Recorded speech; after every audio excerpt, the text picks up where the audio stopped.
Bismillahirrahmanirrahim. Assalamualaikum warahmatullahi wabarakatuh. Perkenalkan, nama saya Putri Safitri Pujaswari, berasal dari PAI kelas 4F.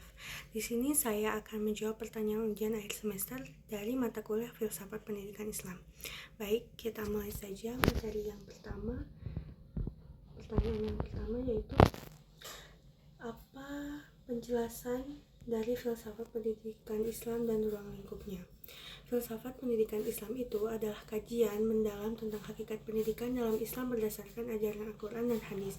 Ia menjawab pertanyaan dasar tentang tujuan, metode, kurikulum, dan nilai-nilai dalam pendidikan yang bersumber dari wahyu. Ruang lingkupnya yaitu adanya tujuan pendidikan Islam, membentuk insan yang beriman, berilmu, dan berakhlak mulia, hakikat manusia sebagai makhluk Allah yang berakal dan bertanggung jawab.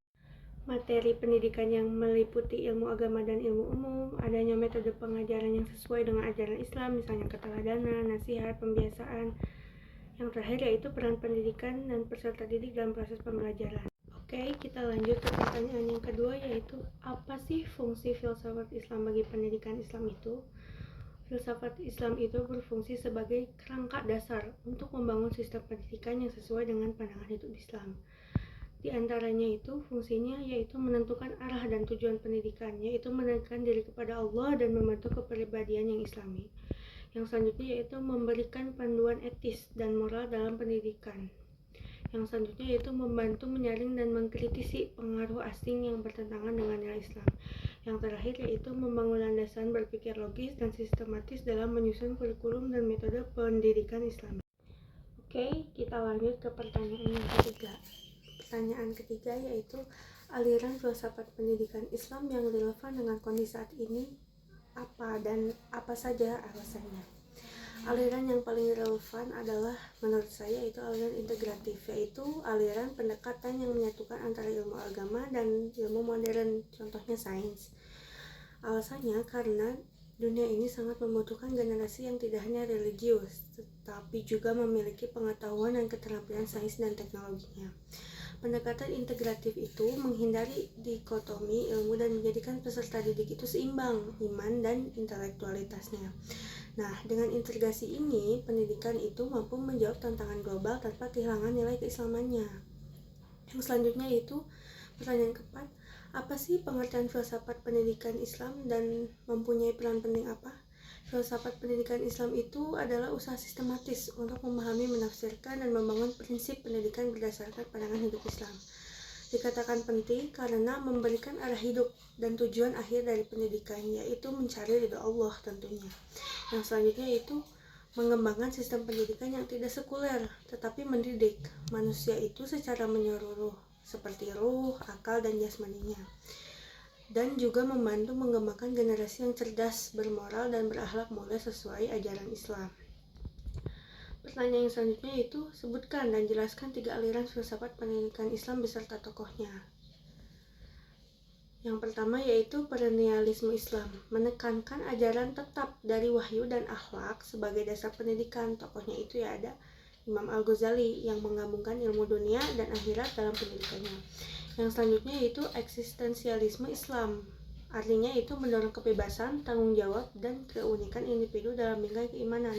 Tokohnya itu ya ada Muhammad Iqbal yang menekankan peran aktif manusia dalam membentuk dirinya. Yang ketiga yaitu rekonstruksionisme Islam, artinya menyelaraskan pendidikan dengan kebutuhan sosial dan kemajuan zaman tanpa melepaskan nilai-nilai Islam. Tokohnya itu ada Fazlur Rahman yang menekankan ijtihad dan merespon tantangan zaman. Pertanyaan yang keenam yaitu apa sih keunggulan pendidikan Islam dibanding pendidikan Barat secara filosofis? Nah, pendidikan Islam ini berbasis wahyu dan berorientasi akhirat, bukan hanya duniawi.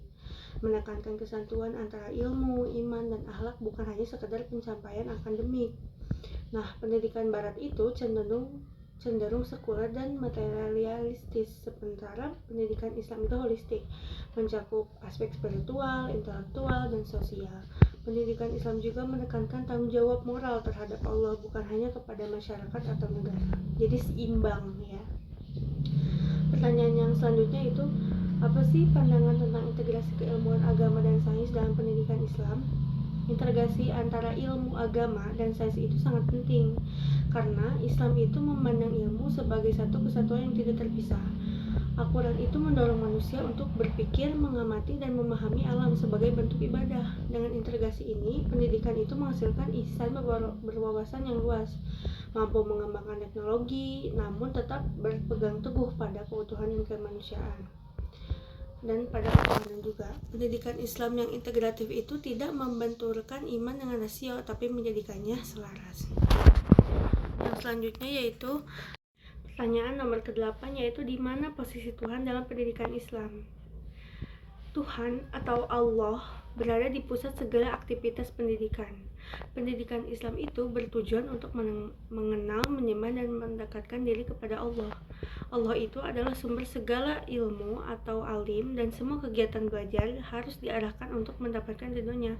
Maka, proses pendidikan harus dijalankan dalam bingkai tauhid, keikhlasan, dan nilai-nilai ilahi sesuai dengan Quran dan hadis. Tidak boleh. Pertanyaan yang selanjutnya itu, apa sih pandangan saya tentang alam dan kaitannya dengan pendidikan Islam? Jika berbicara dengan alam dulu, pengertian alam itu adalah ciptaan Allah yang memiliki fungsi sebagai media belajar, refleksi keimanan. Dalam pendidikan Islam, alam itu dijadikan sebagai sarana untuk menumbuhkan rasa kagum dan syukur kepada Allah. Mempelajari alam juga memperkuat kesadaran bahwa ilmu pengetahuan itu adalah cara untuk mengenal keagungan Tuhan. Alam itu mendidik manusia untuk bertanggung jawab, menjaga lingkungan, dan menggunakan untuk kemaslahatan umat. Pertanyaan yang selanjutnya yaitu hakikat pendidik dan karakter yang harus dimiliki. Sebagai pendidik dalam Islam bukan hanya pengajar atau mu'alim, tetapi juga membimbing moral dan spiritual. Bisa dikatakan juga murabi. Pendidik itu bertanggung jawab membentuk karakter dan akhlak peserta didik. Di antaranya yang harus dimiliki karakternya itu ikhlas dalam mengajar karena Allah. Tidak boleh ada angan-angan yang lain. Yang selanjutnya itu sabar dan penyayang, karena mendidik itu adalah proses yang paling panjang. Jadi sebisa mungkin kita sebagai pendidik itu harus tetap sabar di semua keadaan di saat kita mengajar. Yang selanjutnya itu menjadi teladan dalam ucapan dan perbuatan, karena peserta didik itu tentunya mencontoh gurunya, mencontoh pendidiknya. Misalkan kita contoh kecilnya kita telat dalam masuk kelas, murid itu akan menyepelekan, dia juga akan bisa terjadi telat juga dalam kelas karena dia mencontoh pendidiknya itu kurang baik, seperti itu. Yang selanjutnya yaitu konsisten atau istiqomah dalam membimbing kebenaran dan nilai Islam. Jadi nggak boleh melenceng. Pertanyaan yang terakhir yaitu sifat yang semestinya dimiliki oleh peserta didik apa aja sih? Yang pertama yaitu sifat tawadu atau rendah hati dalam mencari ilmu dan menghormati gurunya. Karena jika kita tidak memiliki sifat tawadu itu, walaupun kita pintar, walaupun kita bisa di segala bidang, itu tidak akan ada artinya. Itu akan sia-sia karena kita di baliknya itu mempunyai hati yang tidak tawadu. Yang kedua yaitu tentunya semangat belajar, yaitu jiddiyah dan disiplin ya, karena disiplin itu sangat wajib. Jika kita sudah menerapkan sikap disiplin, tentu dari kegiatan kita sehari-hari dan menjadi peserta didik itu akan sangat membantu. Yang selanjutnya itu adab yang baik, seperti berkata sopan, jujur, dan menjaga kebersihan. Yang selanjutnya itu bertanggung jawab atas proses belajarnya dan berorientasi pada amal soleh. Dengan sifat tersebut, peserta didik itu tidak hanya menjadi pintar, tapi juga menjadi pribadi berakhlak mulia. Sekian yang bisa saya sampaikan, itulah 11 pertanyaan dari hasil UAS Filsafat Pendidikan Islam. Mohon maaf bila banyak kekurangan dan kesalahan. Wassalamualaikum warahmatullahi wabarakatuh.